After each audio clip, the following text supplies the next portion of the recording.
shifting focus to one counter that's doing well in trade today, that's Ola Electric, up 8.3% as we speak.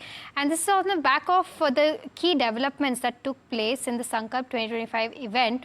It showcased its India Insight vision, revealing new products, technologies, and a focus on local innovation and manufacturing as well. My colleague Puneet joins in with more details as to what he's picking up and why the stock is zooming.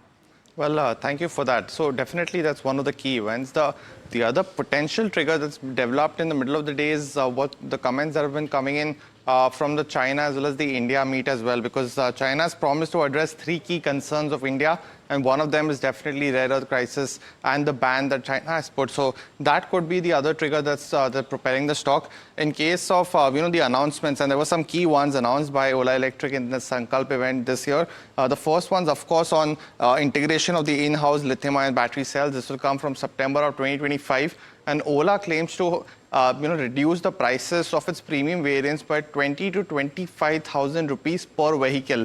So this is the first one. Apart from that, we've also seen the showcase of the new platform Gen 4. The company claims that the prices and the costing will be 41% lower than the Gen 1 variant which they had, and that should benefit gross margins as well as lower the losses going forward as well.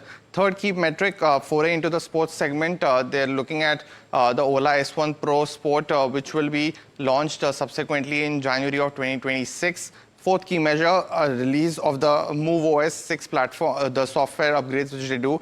And this is key because this has 3 times the gross margin of new vehicle sales. So it's a key one to track. A couple of measures they've announced on, rare earth magnet and ferrite motors essentially.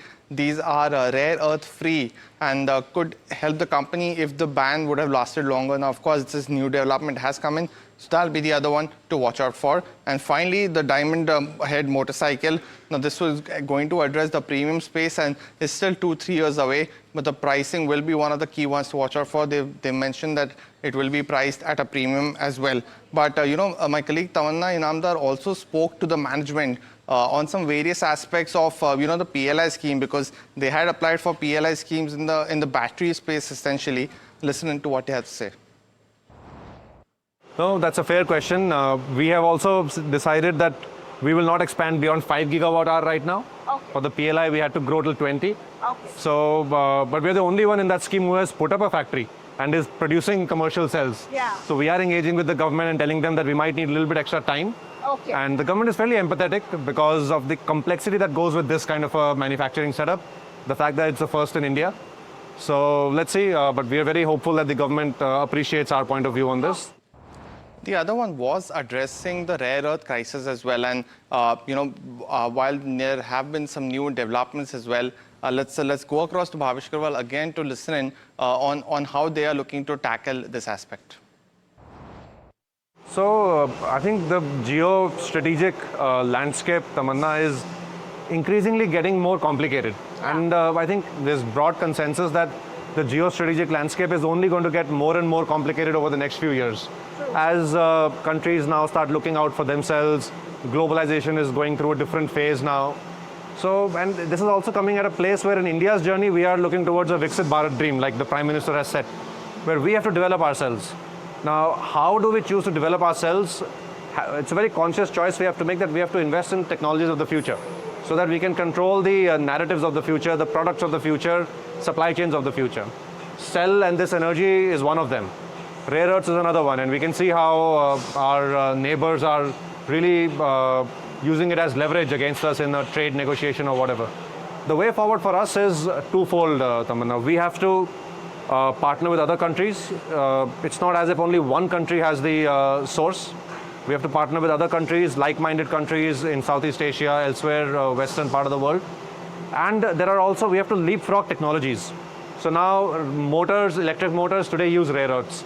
But the whole world has moved to rare earth-free motors now, increasingly. Okay. Global OEMs, Western OEMs are increasingly testing rare earth-free motors in their batteries. And Ola Electric is the first Indian company to do this. Our entire two-wheeler lineup will, by next quarter, be rare earth-free.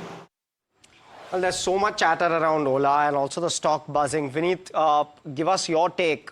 How do you look at Ola at the current juncture? So we have been very constructive on this for the past 1 month. We believe that it's one of those stocks where you buy and it's got a very high risk to reward ratio. Uh, they've got their act together now. They've got the entire manufacturing chain, value chain is completely captured, right from motors, magnets, software, batteries. They have their own distribution. And I think this stock can, if they get their models right and they are able to sustain that 25 to 30% market share that they've been talking about, this stock can really, really turn out to be a multi-bagger. So quite optimistic on this, and we think they should do well.